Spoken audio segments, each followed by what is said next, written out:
1.4, rewrite formulas and equations. Vocabulary. Formula. Formula is an equation that relates two or more quantities.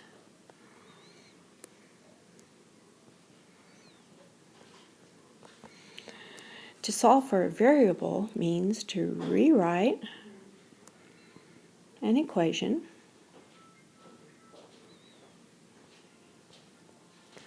as an equivalent equation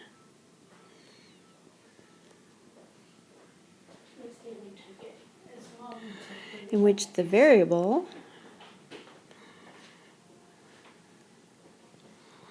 is on one side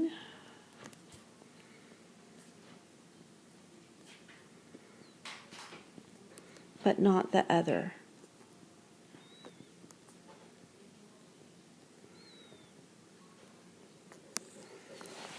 Okay, example 1. Rewrite a formula with two variables. Solve the formula C equals 2 pi r for r. Then find the radius of a circle with circumference of 26 meters. Step 1. Solve the formula for r. Before we start, let's talk about why we want to do something like this. Because we could just put in 26 for the c and solve the equation that way. In science, it's really good that we know how to do this because we follow rules for how many decimal places to put on a number based on what math process we use to get that number. So in science, we always solve for the variable before we start plugging in the numbers. So this is how you do it. Now, I need to go ahead and solve for r, so I need r by itself.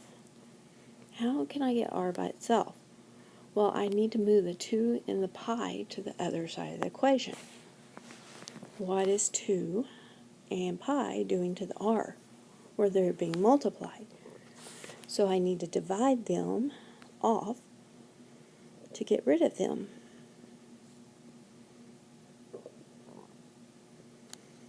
And that allows me to cross them out, and it leaves me with c over 2 pi equals r. Now I need to go ahead and substitute my 26 meters in for c, and it is best, especially in science, if I go ahead and write the unit for the number beside it.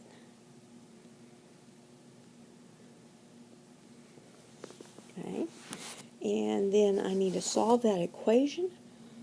That is about 4.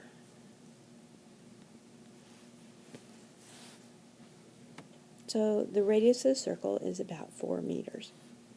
And then remember, if I leave a blank, you can too also.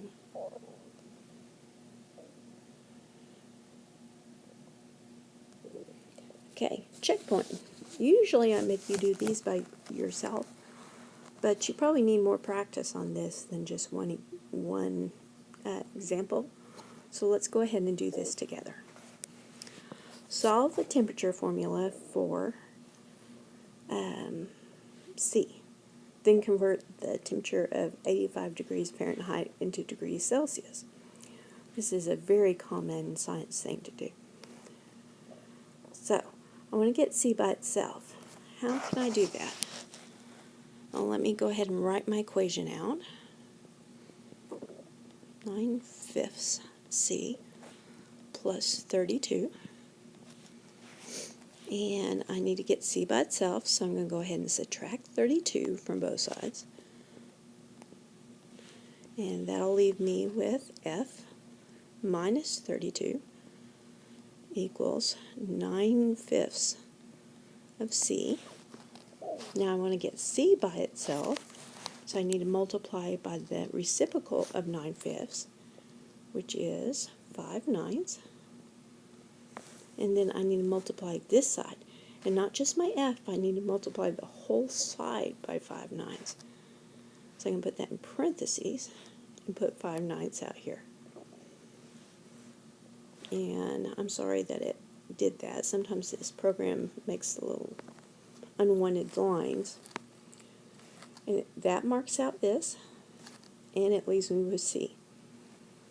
You probably recognize this equation from years past, and probably teachers have told you to memorize both of these equations, this one up here and then this one that's changed.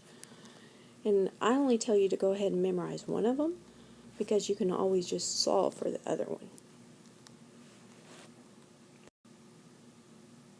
Alright, what if we have 3 variables? So solve the formula A equals L times W for L. So I need to get L by itself. What's W doing to L? It's multiplying, so I need to divide both sides by W. And that leaves me with A over W equals L. Now substitute the given value into the rewritten formula. So what was A up here? A was 187 feet squared. And W is 11 feet. So the length of the rectangle is 187 divided by 11, which is 17 feet. This is one of the reasons I put the units by it. Do you see that feet squared is really just feet times feet? And so I can mark out the feet in the feet just like it's a number. And I'm just set with my unit that I want. So in science, that's another good process skill to check your work by.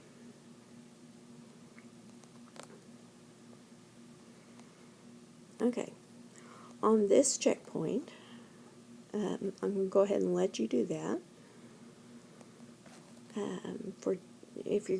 When you do number 2, you'll need to subtract off the 2L first before you divide for 2 to get W by itself. Okay, go ahead and pause the video, complete those 2, and we'll talk about them later. Okay, example 3. You'll probably find this more helpful for just yourself. Rewriting linear equations. This is in intercept form, but it's easier to graph if it's in slope intercept form. So it's nice to be able to solve back and forth and put the equations in different forms. So I want to solve for just y by itself. Let me go ahead and subtract off the 5x, so minus 5x here, and then I need to divide everything by -4.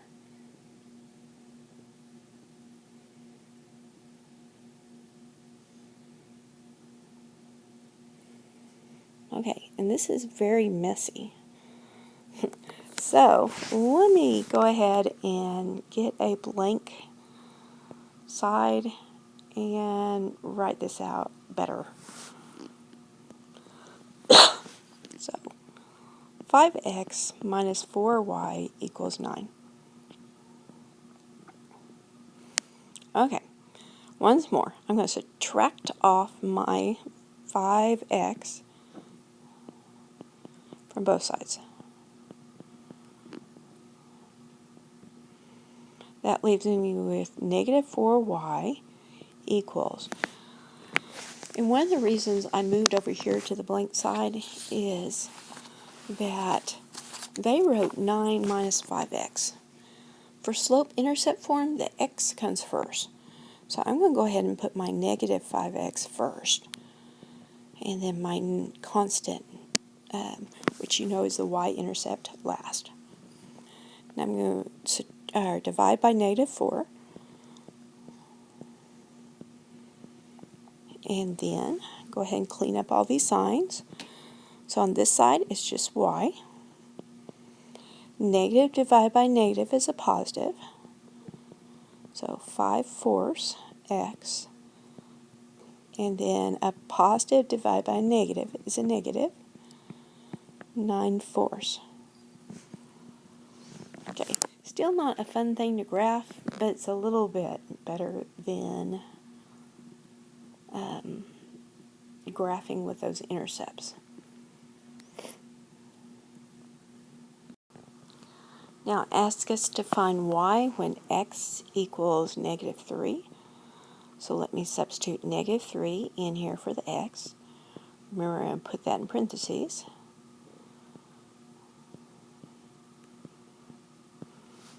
Okay, I'm going to go ahead and multiply that out. So y equals negative 15/4 minus 9/4.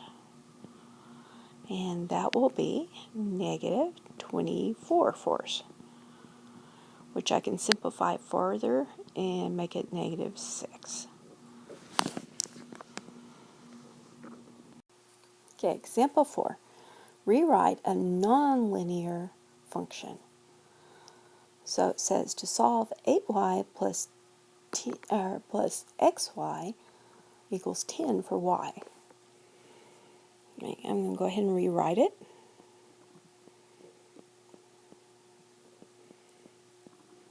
Now I need to get my y by itself. And I need to get it by itself on one side of the equation. So most people get mixed up here because they try to subtract off the xy and put it on the other side of the equation. But that doesn't isolate the y by itself. So before we do that, let's go ahead and factor out the y. So I'm going to pull a y out of each term. And that leaves me with just the x, just the 8 here, and then plus x.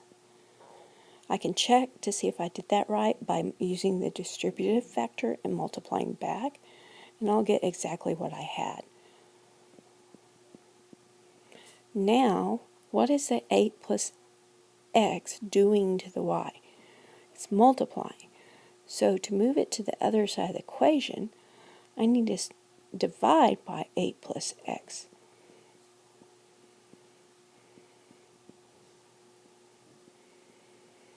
Okay, that'll mark this out as a 1 and leave me with just plain y on that side. So y equals 10 divided by 8 plus x. Now, it asks me to find y when x is negative 6. So I'm going to substitute negative 6 in here.